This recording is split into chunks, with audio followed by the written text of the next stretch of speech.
The protests are mounting against government business in Washington, D.C. And now voters are voicing their frustrations not just with the president, but congressional lawmakers as well, who have held up the federal government funding for well more than 3 weeks now. The shockwave of this stalemate is being felt across the country, and not just by the millions of federal workers not getting paid. Many government-funded services are in jeopardy and risk running out of money soon. Here at home, the Mid-America Regional Council says federal funding for Head Start programs in our area will dry up this week if something isn't done soon. Head Start provides help and schooling for many low-income kids. Local Head Start programs could shut down, affecting more than 2,300 students and families here at home. Perhaps the most striking issue has to do with food stamps. The head of the USDA has warned the federal government's SNAP program will lose funding in days, affecting roughly 42 million people. That's about 1 out of every 8 Americans. So you're talking about millions and millions of vulnerable families, of hungry families that are not going to have access to these programs because of this shutdown. Now, there's a push to try and restart funding, but already more than a dozen states have been forced to stop accepting new food stamp applications. And government officials in Kansas and Missouri are now sounding the alarm, warning people that the money they need might not be there next month. They're recommending they try to stretch their October funds into November, and that's nearly impossible for the hundreds of thousands of people and families in Kansas and Missouri struggling right now to make ends meet. We do know that local food banks like Harvesters are already feeling the strain, and right now they're preparing to help even more people in need. Let's get to the heart of the matter with Matt Hamer, Harvesters Communications Manager. Thank you for being here. Difficult topic, obviously. First off, times are already tough. You have the economy where it is. And then this is thrown into the mix. So what sort of conversations are you having about what's needed and how to meet that need? Yeah, absolutely. So as you kind of alluded to, we're already facing levels of food insecurity that are the highest they've been in a decade. 1 in 7 people in our service area are currently food insecure. And that includes 1 in 6 children.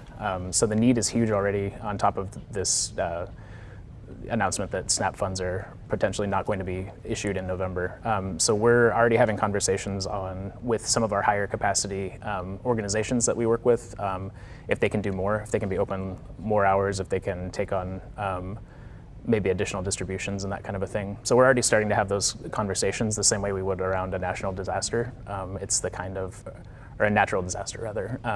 It's kind of where we're at, but you know, we're already facing a lot of cuts as well, so we're being asked to do a lot more with a lot less. And you have a large footprint, true. 27 counties? Yeah, 27 counties, and here in Kansas City we have over 30,000 federal workers that are currently furloughed. We also have 3 different military bases that are within our service area, so yeah, we're potentially going to have a huge influx of people that may be facing food insecurity for the first time. Yeah, that is sad to think about. Many families who may have had food stability, right? Yeah. Been able to put food on the table could be facing food insecurity for the first time. So what does that mean in terms of outreach? Because, you know, people might not know what to do. Absolutely. They've never been in this situation. Yeah, well, that's one thing that we want to say is that we're working as hard as we can to make sure that we can get food to those people.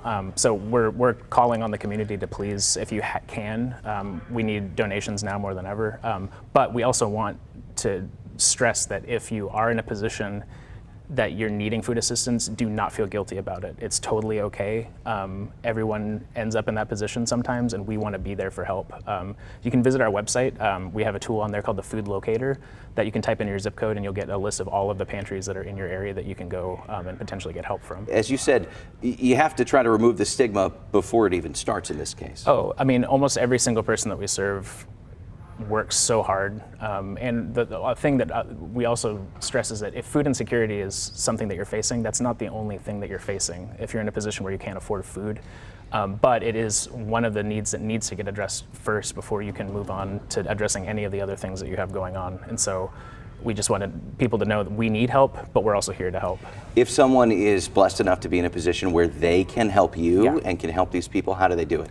Just visit harvesters.org. We've made it really easy to make a donation there. And yeah, it's a time in which we need it as much as we ever have. All right, we appreciate everything you're doing. Matt Hamer with Harvesters, thank you so much. Thank you as well. Now, if you'd like to sign up for food assistance, or as Matt said, if you'd just like to help your neighbors, you can. Go to harvesters.org to get started. And count on KMBC9 News and Heart of the Matter to watch the ripple effects of this shutdown and what they mean for you and your family and our community. We're watching developments from Washington every step of the way. We'll be right back.